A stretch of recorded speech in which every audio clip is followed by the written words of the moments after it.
Hello, everybody. Oliver G here from the Earful Tower, and welcome to this new episode from this new season of the show, which I'm calling 20 Kingdoms. And the idea is I go to each of the 20 districts of Paris, the arrondissements, and I talk to someone in each of them who just happens to love it. Today, you're going to meet Ben McPartland in the 19th arrondissement, and well, as you're going to hear, he spends 80% of his time there. He considers it to be a very genuine neighborhood. And when I asked him where we should meet, he said the Panam Brewery. And we went and we got a takeaway. I asked what he wanted. Takeaway pint of beer. We sat down by the Bassin de la Villette, which is sort of the extension of the Canal Saint-Martin. And we talked about the district. If you think his voice is familiar, perhaps you've already listened to Talking France, which is a podcast which he is the presenter and producer of. It's made by the local France news site here in Paris.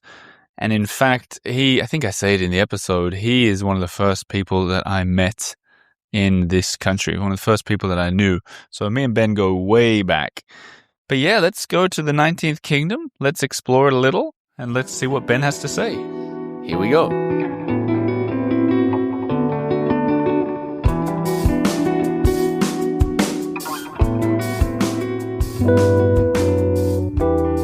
All right, Ben. So nice to see you again, man. It's been a long time. Yeah, good to see you too, Ollie. Thanks for this opportunity. I'm really curious to hear your side of the 19th because you said you liked it.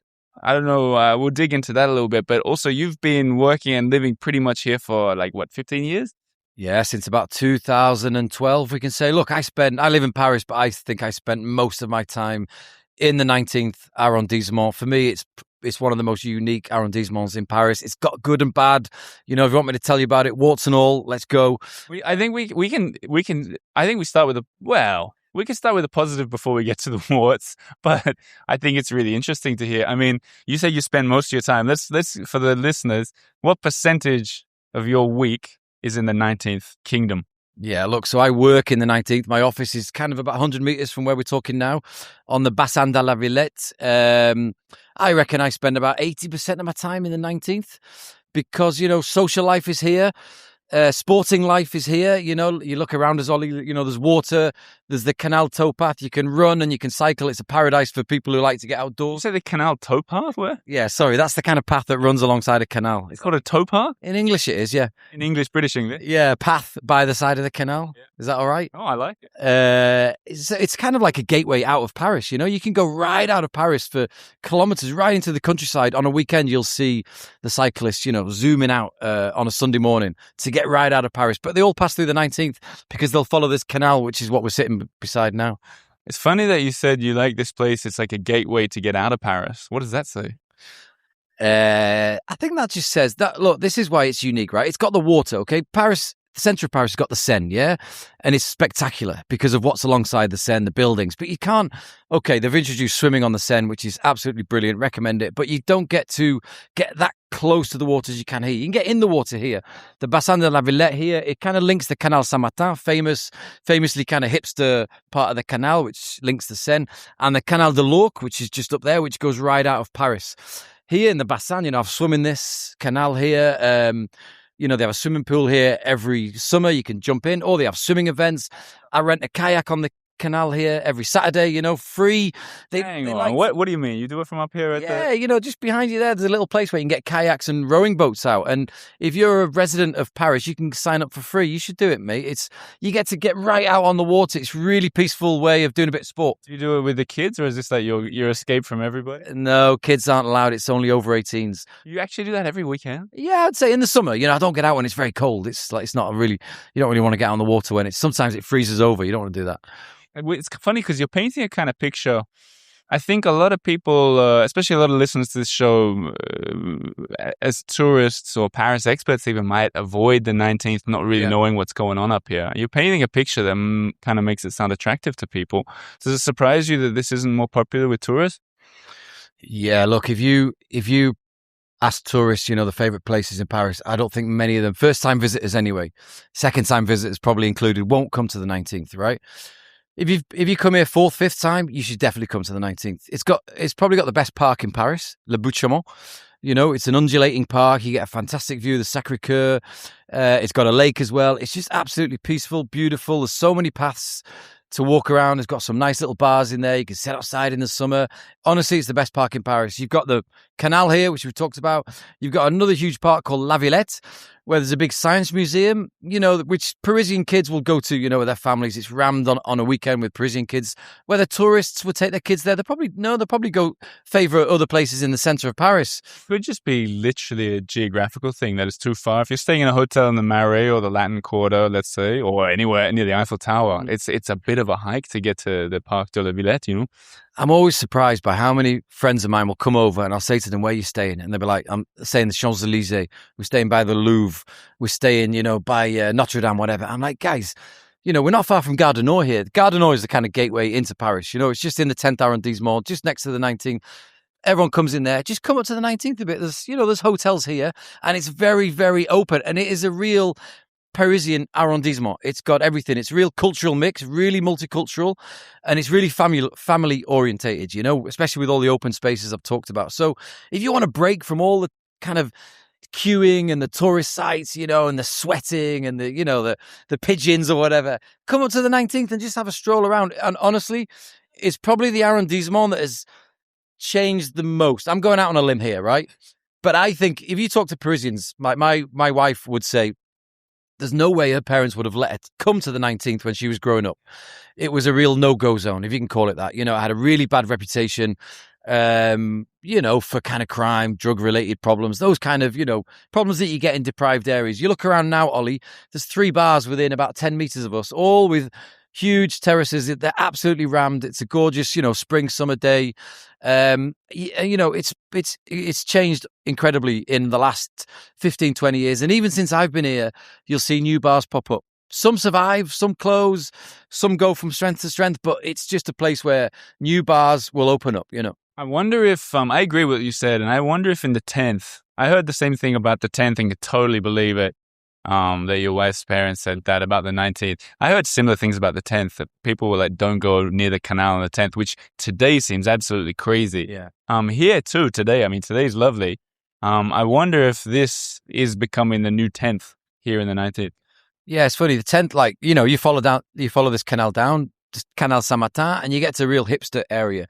You won't get many kids down there, but the banks of the canal will be rammed. You know, as soon as the sun comes out, there's people there sitting there, and it can be a bit scruffy. You don't get the kids kind of sitting there. You don't get the people, you know, behind us. There'll be people playing pétanque all summer here. You know, let's paint a picture. People listening, you said when you said there's a lot of bars. Yeah, I'm looking around now. I feel everyone's under 40 kind of. And it feels, I can hear people cheering, playing pétanque over there. Yeah. I see families with kids going around. This is a sort of, when you say, this is a young area as well, no? Yeah.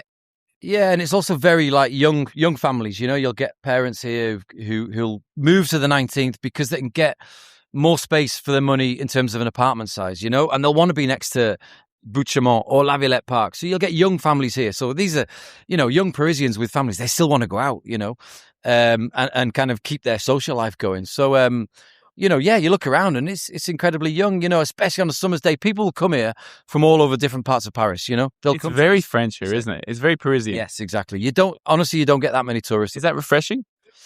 I think it's nice, actually. You know, I first moved to Paris and I was in the 15th.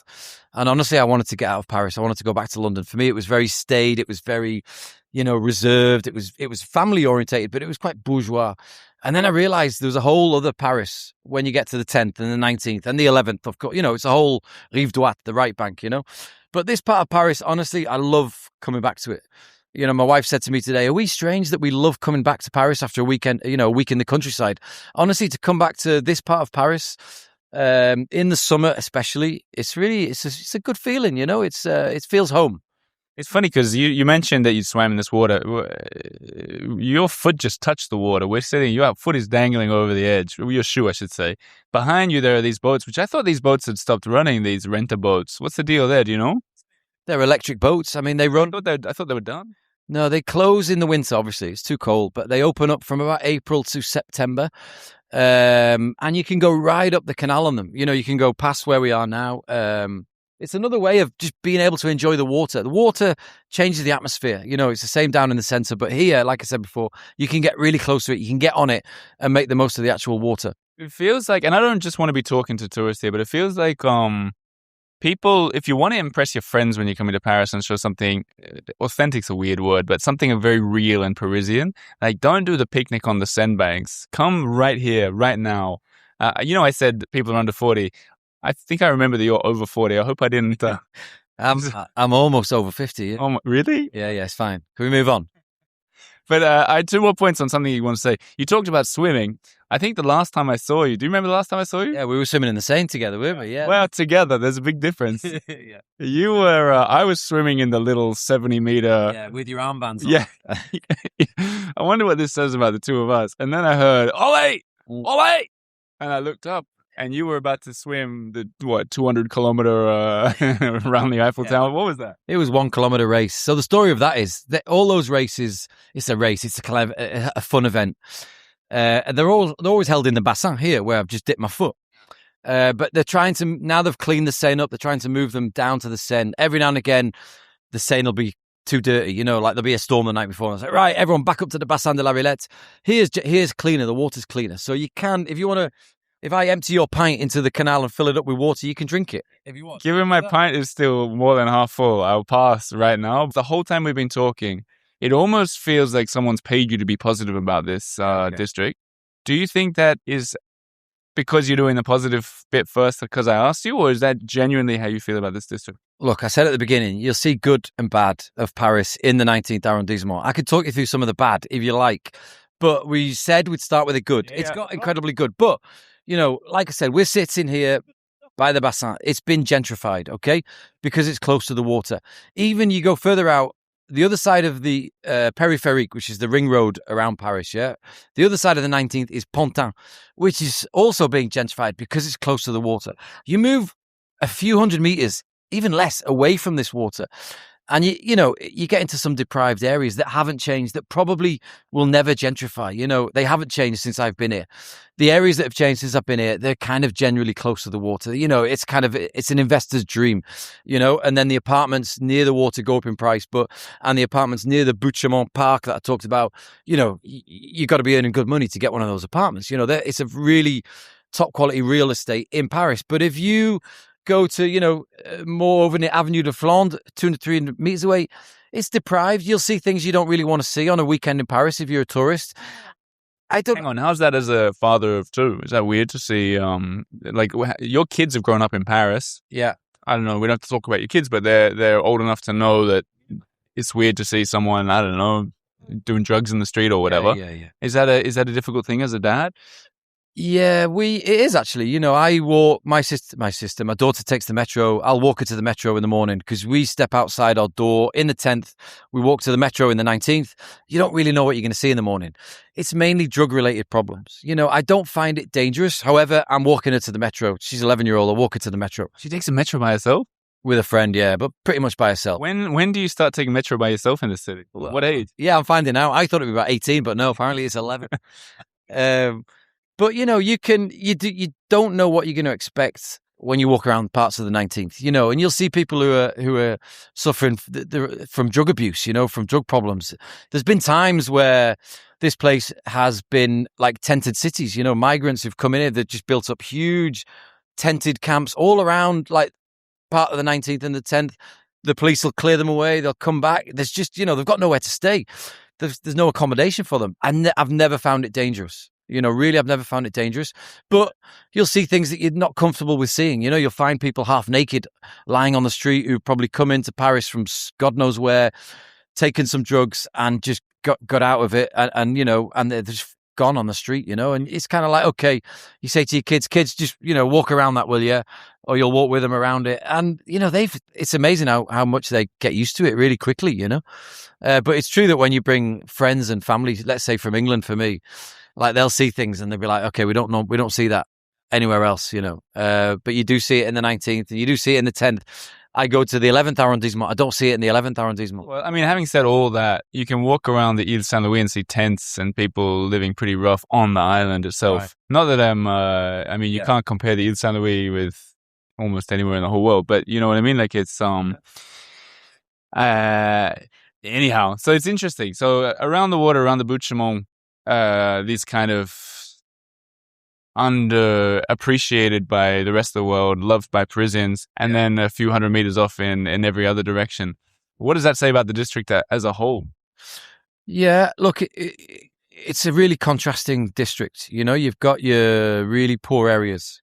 Like I said, you've got areas that the government has tried to invest in. You know, they've opened up cinemas, they've opened up restaurants, and you're like, this is not going to work. You know, I'm talking about far from here, on the edge of the peripherique. The closer you get to the peripherique, you kind of say the worse it gets almost, you know, because it's just no one wants to live near the peripherique. It's a kind of pollution hellhole, you know, constant traffic. So weren't they, I don't want to get too much into the news, but wasn't the town hall meant to be planting trees on it, reducing the speed down to nothing? Is that happening still? Yeah, I was on the peripherique today and driving at 50 kilometers an hour. It's really slow, but they've reduced the speed down. Is that the limit now? Yeah, to try and reduce pollution. And it's good, you know, it's good. And the new mayor, he wants to cover it all, turn it into a park and put pedestrian crossings on it and really reduce the pollution, because the pollution is really high. And, you know, the 19th borders the peripherique and on the other side of the 19th. But, you know, like I say, there's a reason why certain areas will stay poor until they get rid of certain things like the pollution area, or there'll be parts where the drug problem is worse. Like those areas are never going to improve unless they can solve the drug problem, and it's incredibly hard. There'll be parts of the 19th, you know, just up the canal here.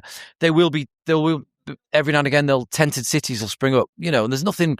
It's sad to see people living in tents. I've never found it dangerous, honestly. You know, you pass them every day, but they've got nowhere else to go. But it's like, you know, the area is not going to improve if these kind of things are going on. So, you know, so the 19th has got those contrasts, you know, but, you know, you've got to be okay living in that kind of place, you know, and accepting that you're going to see things that you don't, you know, they're not nice on the eye. It doesn't mean it's dangerous. Doesn't mean anything's wrong. It means there's problems in society, in Paris, definitely. But it doesn't mean you can't make the most of living there. I think people who come to Paris from big cities, New York kind of big cities, are totally comfortable with this kind of thing. Yeah. And then people who travel from small villages for whatever to see big Paris. You know about the Paris syndrome? Is it Japanese people? They come to Paris and then freak out that it's filthy. Yeah. People might get that here, do you think? In the 19th. It depends what they're coming for, because this is not like, you know, in terms of architecture, Paris is known for its architecture, spectacular buildings. I'm trying to think of anything in the 19th which is spectacular. That down there, I like that, the Rotonde. The Rotonde. It's an old toll entrance to the city. Right. Not that long ago. Right, good, yeah. That's kind of, I mean, that's not, no one's going to travel to see it. No one's going to travel to see it. You know, there's some interesting buildings. You know, the Science Museum up there is interesting, but you're not going to be wowed by the architecture. You're not going to be wowed by, like, you know, it's not the banks of the Seine, the banks of the canal. I love it, but it's not the banks of the Seine. That is absolutely spectacular. So, but as long as you know what to expect coming up here, I think it's for, like, you know, if you've been to Paris a few times, you love coming back. You've got to come to the 19th. You've got to see what's on offer. You've got to go to the Bouchemont. Okay, well, let's talk to these people with some tangible things. Something I haven't mentioned yet is for this whole series, I'm asking the people where I meet them. You chose the Paname Brewery, which sits literally. It's got a pontoon on the Bassin de la Villette. You chose that place. I want you to sing its praises, because I assume you chose it because you liked it. Yeah. And then I want you to recommend some other places that aren't just Bouchemont and Canal. Yeah, okay. We can even do it as a quick fire, but why did you choose this place? So Paname is one of those bars that opened up. I quite like it because it's quite Anglo in a way. You know, you queue for your beer at the bar, you know, but it's got a great terrace on the water floating, you know, so you kind of, you're right by the water. You know, you're not sitting in a terrace looking at the water. You're actually on it. It does good beer. It does good food. You know, you get an incredible view looking down towards the Rotonde building that you've just mentioned, where the sun sets behind it on an evening. It's fantastic. Overlooking the water. You know, run by an Australian guy. Yeah, I don't know who runs it. Is it Michael Kennedy? He's on this show once before. I'm sure. At least he started it. It's a great bar. But there's more. You go further out.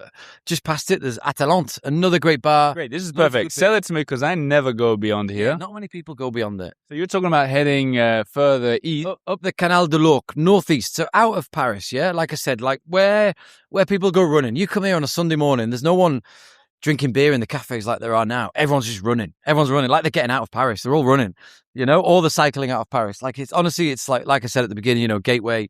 People just run and run and run as far as they go, then they'll come back. But it's just a highway for runners and cyclists, But you go further up and there's cafes and bars, and then you get to La Villette and there's concert halls, So if you're into live music, any kind of music, you'll end up in the 19th because it's got 2 or 3 concert halls. It's got the Philharmonie de Paris, the huge building. That's an architectural delight. Yeah, huge sloping silver roof. You'll see it from miles away. It's got a great terrace. You can go up and get a fantastic view up on top. Up on top, yeah.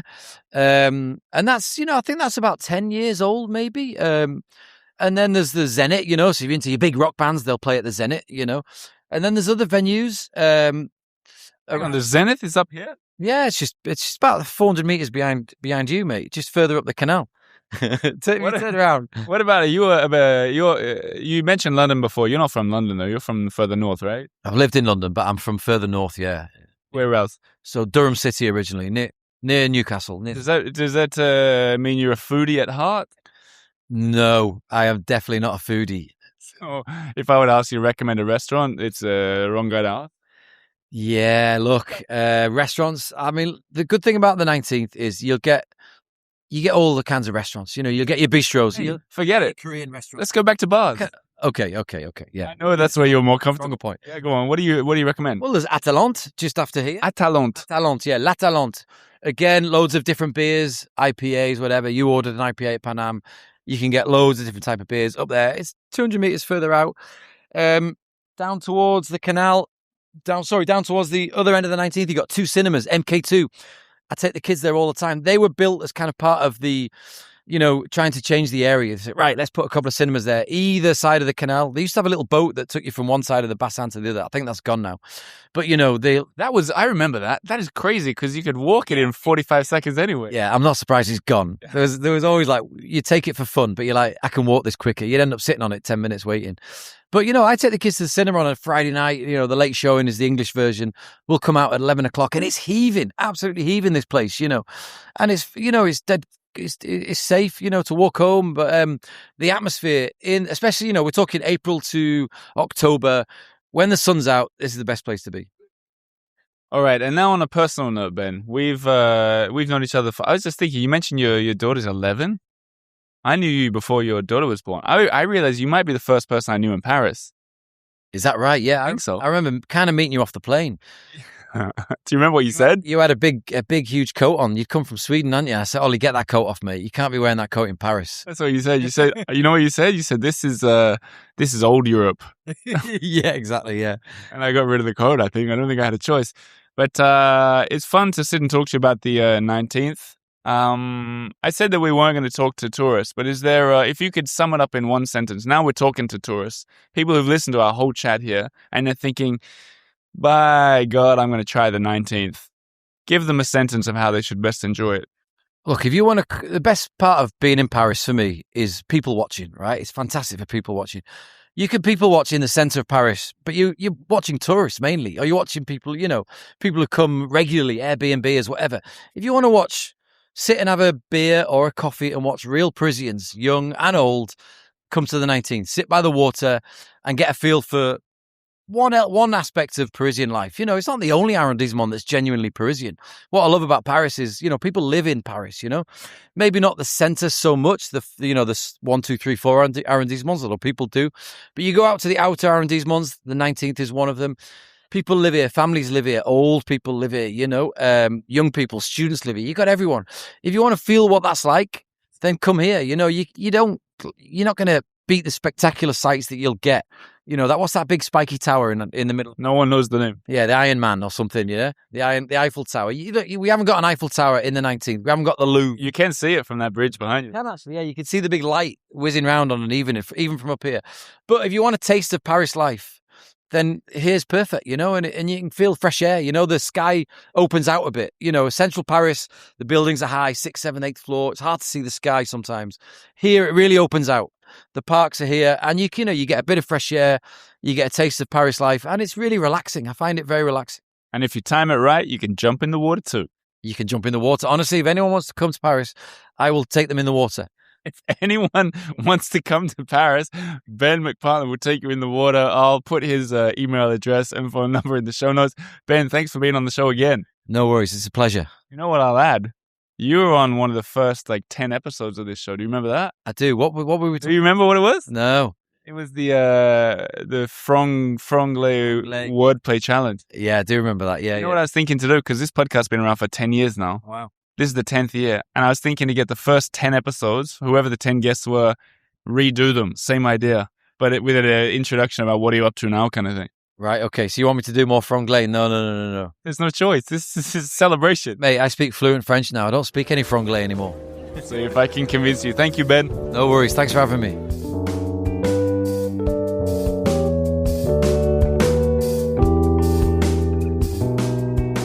There you have it, a few places I'd not even heard of that Ben recommended that I'm going to go this week to explore. The music that you've been hearing is by Press Maxon from the last time we did a countdown. A reminder here, this is when I went out to all the districts with my wife and explored and told you guys things that I think you'd like. Whereas this season we're talking to the people on the ground who know it and who love it themselves. And that song that Press put there it was tied to the Philharmonic concert hall that Ben referred to as well. I'm never going to be able to pronounce what the name of the song was. The variations on O Traurigkeit, O Häselig. And that's what we used last time around.